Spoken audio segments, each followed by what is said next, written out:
Hello my viewers, আজকে নিয়ে এসেছি চা আর কেক। কেকটা আমি কালকে রিলায়েন্স মার্ট থেকে এনেছি, কিন্তু 20 টাকা করে কেক দিচ্ছে কেন? এত বড় কেক বুঝলাম না ঠিক।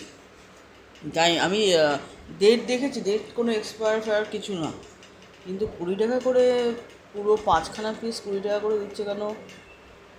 মানে আমার হিসাবের বাইরে। যাই হোক, কেকটা খেয়ে দেখছি কেমন, তারপর রিভিউ দিচ্ছি।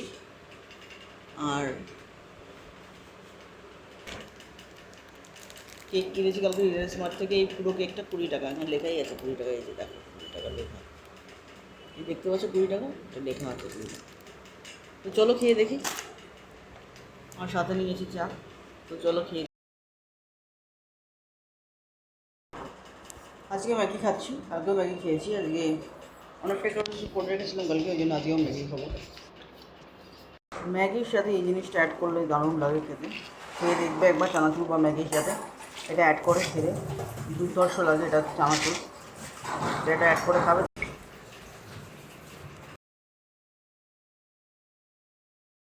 এটাকে আমি হুক করবো এই দেওয়ালের মধ্যে, তো চলো এটাকে হুক করি। এতগুলো হুক আছে, কোন হুকটা দেবো? এই বড় হুকটা ভাবছি দেবো, কিন্তু এই বড় হুকটাকে নিতে পারবে না।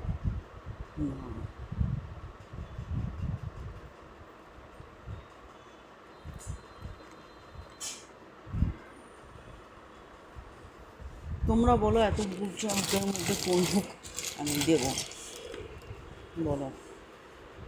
একটাই বড় আছে, সব ছোটো ছোটো আছে।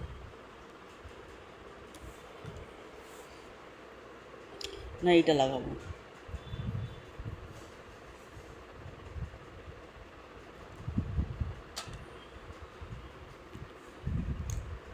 তোমরাই বলো কোন হুকটা দেবো। আমার মনে হচ্ছে এই হুকটা, তবে ভয় আছে, এটার ওয়েট বেশি, নিচের দিক ভারী, আর এটার উপরের দিকে হুকটা, মাঝখানে হুক থাকলে লাগানো যেত। এই হুকটা যদি বড়ো আর মাঝখানে হতো তাহলে লাগানো যেত। আর এই ব্যাপারটা হচ্ছে নিচটা ভারী আর ওপর এটা হালকা, ওয়েটটা এটার সাথে যাবে কি না সেটা আমার যতটা আমি আমার এখান দিয়ে দেখতে পাচ্ছি। এবার তোমরা বলো কোনটা লাগানো, দেখো কোন হুক লাগানো। ঝাড়ু, এখন আমি এই মুহূর্তে আমি নিয়ে বসেছি লাঞ্চ, আর এটা বেজে গেছে। তেতো বটি খাচ্ছি আর ভাতের সাথে। এটা অল টাইম ফেভারিট, সবারই ফেভারিট, আমার শুধু নয় সবারই ফেভারিট। তো আজকে বর্ষাকালে এটা খেতে দারুণ লাগছে।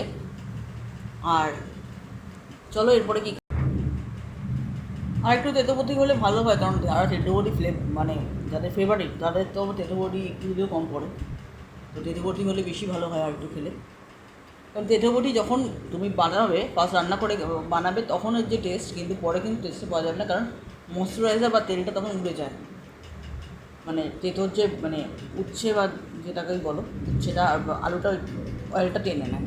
জন্য যখন যখন তেঁতুল বটি খাবে তখনই খাবে, এরপরে যখন খাবে সেটা কিন্তু বিষক্রিয়া হয়ে যাবে। ঠিক আছে, একদিনের যেখন তেঁতুবটি বানাচ্ছ সেই দিনকারই খেয়ে নেবে সকালবেলা, সকালের আগেই রান্না হয় তো দুপুরে লাঞ্চে খেয়ে নেবে।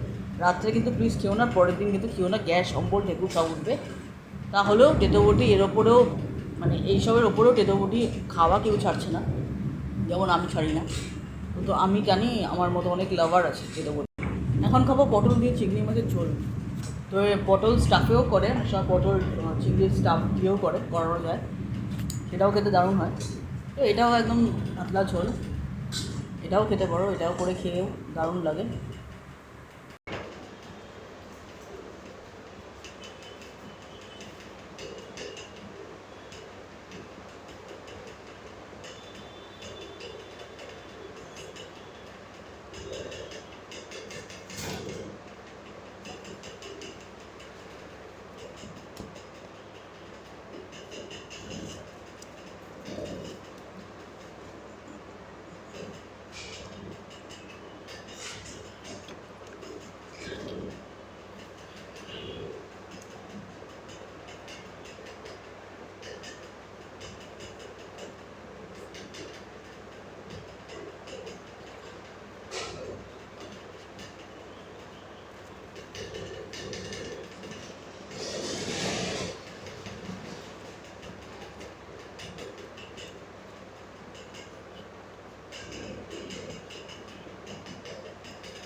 এটার মধ্যে আছে ধোসা, আজকে ডিনার করবো ধোসা দিয়ে। চলো ঢালছি আমি, দেখো। তবে যারা আর একটু ক্রিস্পি খাবে তারা মাইক্রোওভেনে, যাদের বেক ওভেন আছে, আমার দুটোই আছে, আর একটু আমি ক্রিস্পি করে নেব এখন একটু, একদম যাতে অ্যাসিড ফ্যাসিড না হয়। তো মাইক্রোওভেনে করবো না, আমি তাওয়ায় বসিয়ে তেল দিয়ে একটু ক্রিস্পি করে নেবো। আমি ধোসা নিয়ে এসেছি, এবার এখন ধোসা নিয়ে এসেছি, এখন আমি এটাই ডিনার করবো।